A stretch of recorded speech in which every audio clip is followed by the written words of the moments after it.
जय श्री राम, वंदे मातरम। हमारे हिंदुस्तान की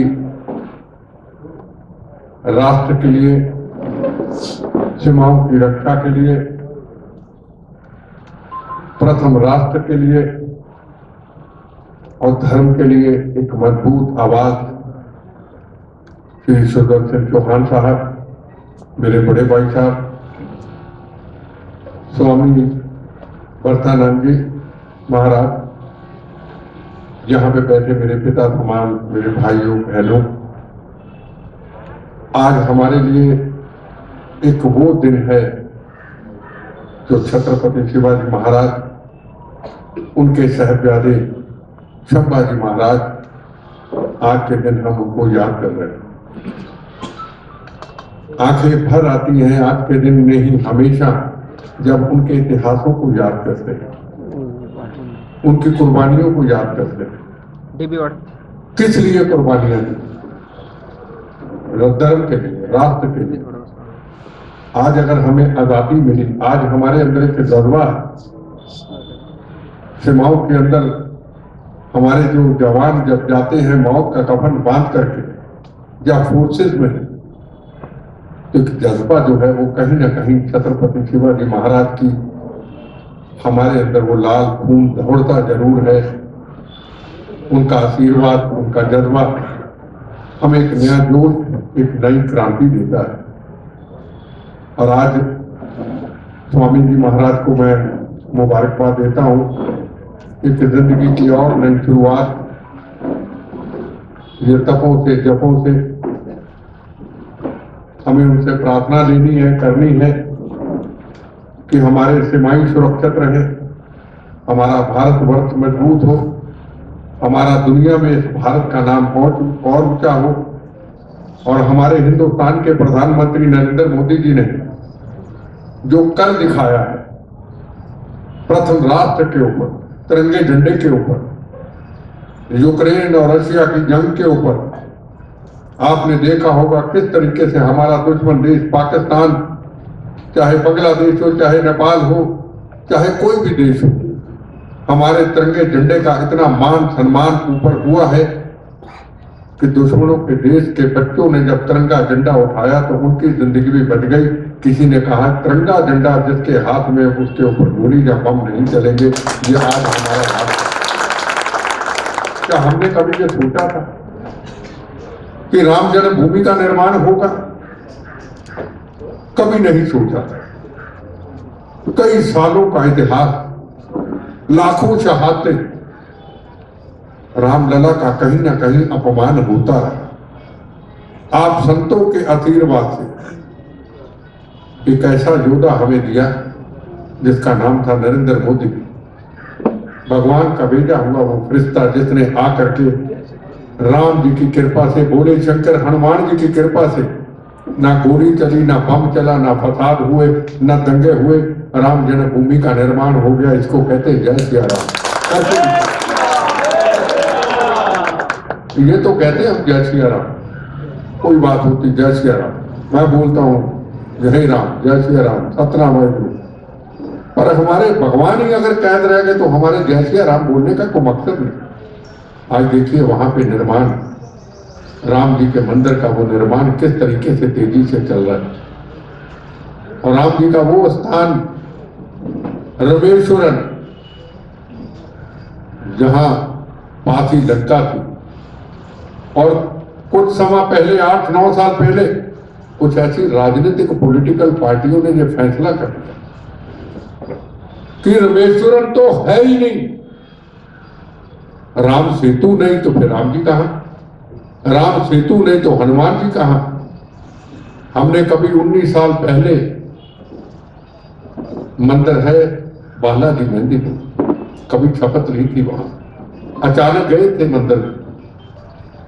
एक विश्वास की बात करते हो, अगर परमात्मा के प्रति, भगवान के प्रति आपको विश्वास है तो भगवान के आप साथ साथ है। मैंने खुद देखा है, अचानक गए थे उस मंदिर में हनुमान जी के, और उस दिन हिंदुस्तान के ऊपर एक बहुत बड़ा फैसला आने वाला।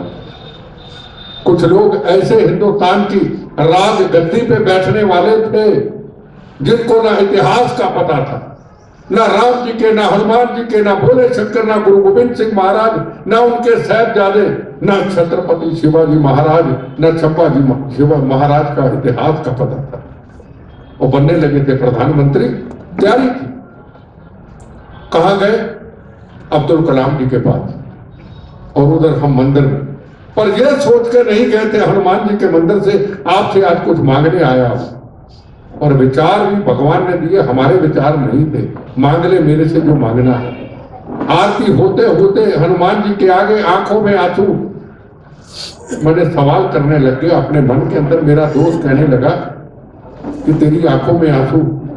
मैं उसको कहा अभी चुप रहो। मैं कहा हनुमान जी पूरी दुनिया आपकी पूजा करती, आपके नमस्तक होते, कितनी कुर्बानियों से, कभी मुगलों से, औरंगजेब जैसे जालिमों से, अंग्रेजों से हजारों कुर्बानियां, हजारों शहादतें, जलियांवाला बाग के अंदर हिंदू मुस्लिम सिख ईसाइयों की कुर्बानियां, लाला लाजपत राय जी की कुर्बानियां, भगत सिंह, राजगुरु, सुखदेव, मंगल पांडे, चंद्रशेखर आजाद, कुर्बानियां, शहादतें। आज भारत फिर गुलाम होगा?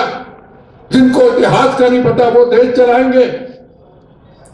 बाहर रेडियो चला, मैंने दोस्त को कहा रेडियो चला, कहा हिंदुस्तान के प्रधानमंत्री डॉक्टर मनमोहन सिंह हो गए। मैंने फैसला कर दिया जितनी देर मेरा जीवन है बम्बों से बचा हुआ, हनुमान जी महीने में एक बार मंगल या शनि हाजिरी भरूंगा, अपने चरणों में लगा के रखना। उसके चरणों में अभी भी जाता, दिल से मांगा और इम्तिहान लिया। भगवान ने जब राम सेतु कहा कि कुछ राजनीतिक लोगों ने, चिदम्बरम जैसे लोगों के राम सेतु तो है ही नहीं।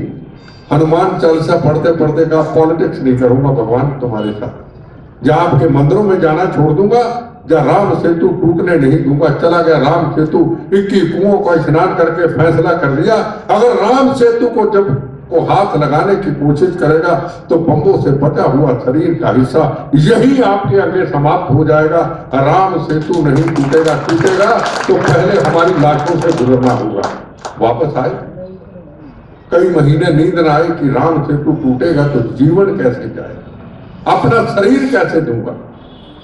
देखो आप लोगों के आशीर्वाद से, संतों के आशीर्वाद से, महापुरुषों के आशीर्वाद से एक योद्धा मिला जिसका नाम नरेंद्र मोदी, और एक मंत्री मिला नितिन गडकरी, महाराष्ट्र की धरती का, नागपुर का। आकर के पहला फैसला हुआ कि राम सेतु नहीं टूटेगा, बोलो जय जय राम।